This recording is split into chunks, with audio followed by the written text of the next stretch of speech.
Welcome to Still City News. Thanks to the efforts of the Norwin Air Force ROTC, 2 Norwin graduates who were on board Flight 11 on September 11th have been remembered and honored at Norwin High School with a special plaque that has been installed on one of the benches surrounding the Norwin Area Veterans Memorial. Our students, every year in Air Force Junior RTC, we take a field trip, but we call it a curriculum in action. This year we planned a trip to New York City, and of course, one of the main stops on our tour there was going to be the 9/11 Memorial.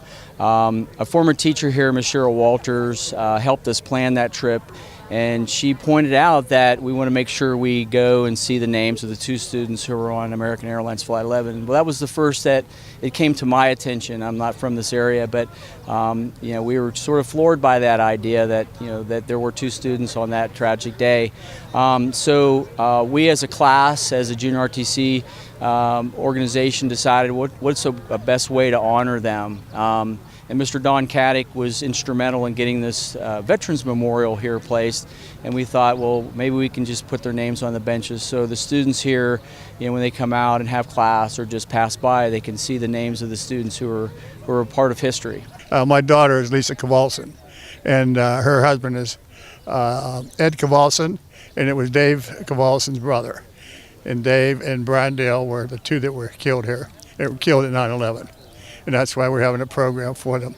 The junior ROTCs are the ones responsible, really, for doing it, setting up the program. Yeah. And I'm the commander of the VFW and for the past 22 years. And I taught here at Norwin for 35 years, so I know these boys real well. They were both good kids. Good morning, everyone, and thank you for being here today as we commemorate and recognize the sacrifices of 2 unassuming Norwin students who, fate would have it, became one of the first casualties of what we now know is the global war on terrorism, which we find ourselves as a nation still battling. We continue to do that because we don't want to repeat history, and we continue to struggle to honor those who have lost their lives on that fateful day, the 11th of September 2001. Most Americans will never forget that day and how it made us feel as we were tragically and senselessly attacked by members of an organization whose only issue with us seemed to be that they were offended by the American way of life. Thank God, as a nation, we have spent the last 243 years defending that way of life that has given us countless of millions of people generations of prosperity, freedom, life, liberty, and the pursuit of happiness. At this time, our Air Force Junior RTC Honor Guard will perform a flag-raising ceremony.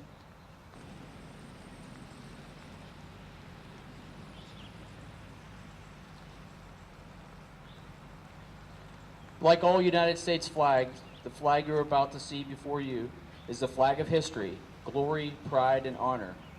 Today our flag flies on constellations of Air Force satellites that circle our globe. On the surface of the moon, on fin flash of our aircraft in harm's way in every corner of the world. Indeed, it flies in the hearts of every American service member who serves our great nation. This is our flag. Together we can feel proud that our flag and share its history. In one regard, the flag deserves respect from where it is has been. All across this great country, we see the American flag being displayed at schools, government buildings, places of business, sporting venues, and most importantly, we proudly display the flag at our homes to show our patriotism and pride in being Americans. Most of us don't even notice or take for granted how we display our flags every day, as it's proudly waving, symbolizing to everyone around the world that we as Americans know and understand what sacrifices we have endured to ensure it still stands tall. At this time, we would like everyone to stand, remove your hat as we begin the singing of the national anthem by Stephanie Herons.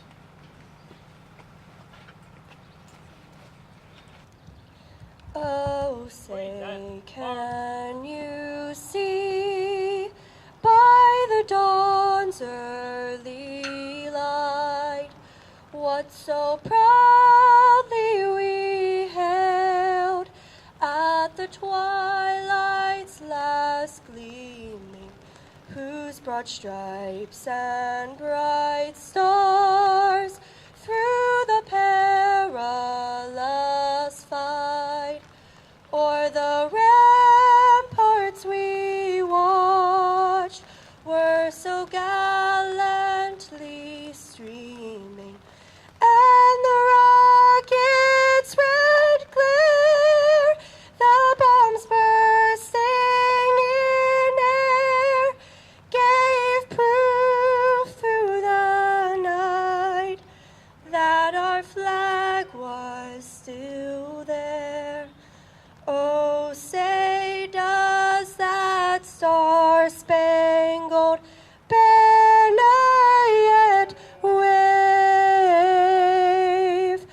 o'er the land of the free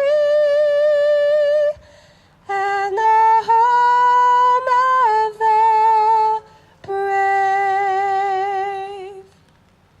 We find ourselves today in the shadows of the Norwin Veterans Memorial.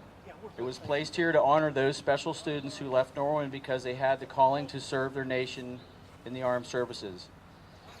These service members enshrined here on this memorial gave their lives for each and every one of us, so we may live in a nation with the simple principles of life, liberty, and the pursuit of happiness are preserved. Today we want to add 2 names to this memorial, not because they served in the military, because they are part of history of our country, and as we continue to struggle and preserve freedom. There are many historical events in our 243-year history, but no more memorable and significant than the one that unfolded almost 18 years ago, starting in New York City and ending in a field not far from here in Shanksville. On September 11th, 2001, almost 3,000 patriots lost their lives. Like many names enlisted on this memorial, I'm sure David and Dale wouldn't think of themselves as heroes or even deserving of any recognition or honor like we are bestowing on them today. Most heroes are unassuming and don't seek for or even dream of becoming heroes. They are typically put in a situation by fate. Since 9/11, as Americans, we have mourned the loss of life that fateful day, and especially for the almost 7,000 American service members that have been lost in retribution for the senseless attack we experienced. All those lives have not been in vain, because we as Americans will never forget those sacrifices and are forever in their debt.